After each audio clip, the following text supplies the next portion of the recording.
If you want a healthier, more productive garden without spending a single dollar, this video is for you.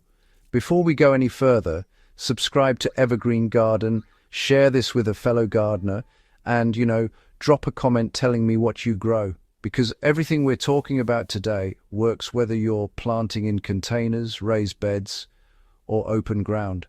This is not theory, this is real gardening that saves money, builds soil, and gives better harvests year after year. Let's get straight into it. Why improving soil for free is the foundation of everything. A garden never improves because of products. It improves because of soil life, structure, and consistency. Most gardeners waste money trying to fix plant problems that are actually soil problems. The good news is that soil improvement costs nothing if you use what you already have. Every garden produces waste, and that waste is future fertility. Leaves, weeds, kitchen scraps, cardboard, grass clippings, and even ash from clean wood fires all have a role when used correctly. When you return organic matter to the soil, you increase water retention, nutrient availability, and microbial life without buying fertilizers.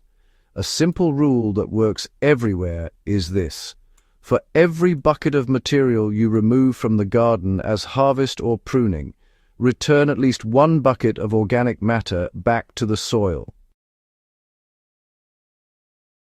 How composting works even if you think you don't have space or time.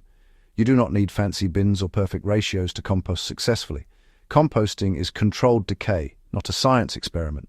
A simple and effective ratio is 2 parts brown material to 1 part green material by volume. Browns include dry leaves, shredded cardboard, paper, and straw. Greens include kitchen scraps, fresh weeds, and grass clippings. If your compost smells bad, it is too wet or too green. If it does nothing for weeks, it is too dry or too brown. Turn it once every 2 weeks if you want faster results, or, leave it alone and let nature do the work. Even a simple compost pile placed directly on the soil will start feeding worms within days.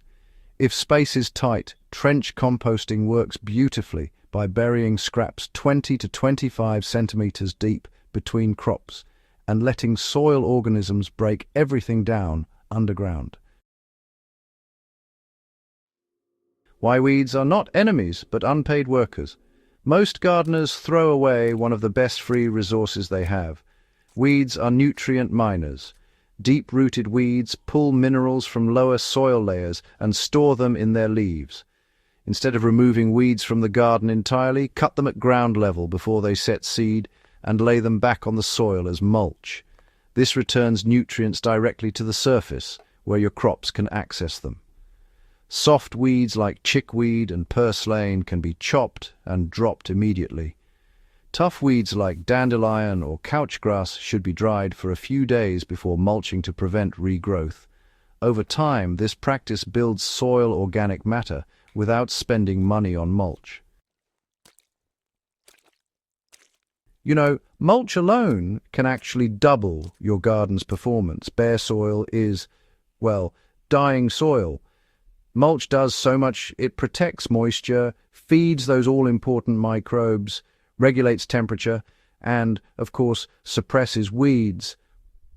The best part, mulch can be completely free. Just use dry leaves, shredded cardboard, grass clippings that have dried for a day, straw, or even old compost. Apply mulch at a thickness of about 5 to 8 centimeters around vegetables and 8 to 12 centimeters around fruit trees. But remember, never pile mulch directly against stems, as this can cause rot. As mulch breaks down, it simply becomes soil. Gardens that are mulched consistently need less watering, fewer inputs, and produce much stronger plants. Honestly, this one habit alone separates struggling gardens from productive ones. Saving seeds the right way is key for stronger plants next season. Honestly, buying seeds every season is unnecessary once you get the hang of seed saving. Start with open pollinated crops like tomatoes, beans, peas, peppers, and leafy greens. Always choose seeds from the healthiest, most productive plants, not just the first ones to mature. For tomatoes, ferment seeds in a little water for about 3 days, Then rinse, dry them fully, and store in paper envelopes. For beans and peas, let the pods dry completely right on the plant before shelling. Store your seeds in a cool, dry place. Over time, saved seeds actually adapt to your climate and soil, giving you better yields than most store-bought varieties. So, why does watering less often actually improve your garden? Well, frequent shallow watering creates weak roots, you see. Deep, infrequent watering trains plants to search for moisture below the surface. The trick is to water slowly until moisture reaches at least 20 centimeters deep, then wait until the top few centimeters of soil dry out before watering again. Early morning watering reduces evaporation and disease, and using mulch can reduce watering needs by up to 50%. Strong roots mean resilient plants, better nutrient uptake, and less stress during heat. Using homemade liquid feeds from everyday materials is easier than you might think. Liquid feeds do not need to come from bottles. For example, a simple compost tea can be made by soaking 1 part finished compost in 5 parts water for 12 to 24 hours, just stirring occasionally. This feeds soil microbes and plants gently. Weed tea works the same way, using chopped weeds soaked in water for several days. Remember to dilute strong teas at a ratio of 1 part tea to 3 parts water before applying to soil. Wood ash from untreated firewood can be used sparingly as a potassium source, no more than 1 handful per square meter per season, and only on acidic soils. You know, observation actually beats any gardening product out there. The most powerful free tool is simply attention. Walk your garden daily, look at leaf color, growth patterns, and insect activity. Healthy gardens balance themselves when given time. Not every insect is a pest, and not every hole in a leaf is a problem. Learn which plants thrive where and adjust planting accordingly. Move crops instead of forcing them. This approach saves money and prevents frustration. Patience, honestly, is the real investment that pays off in gardening.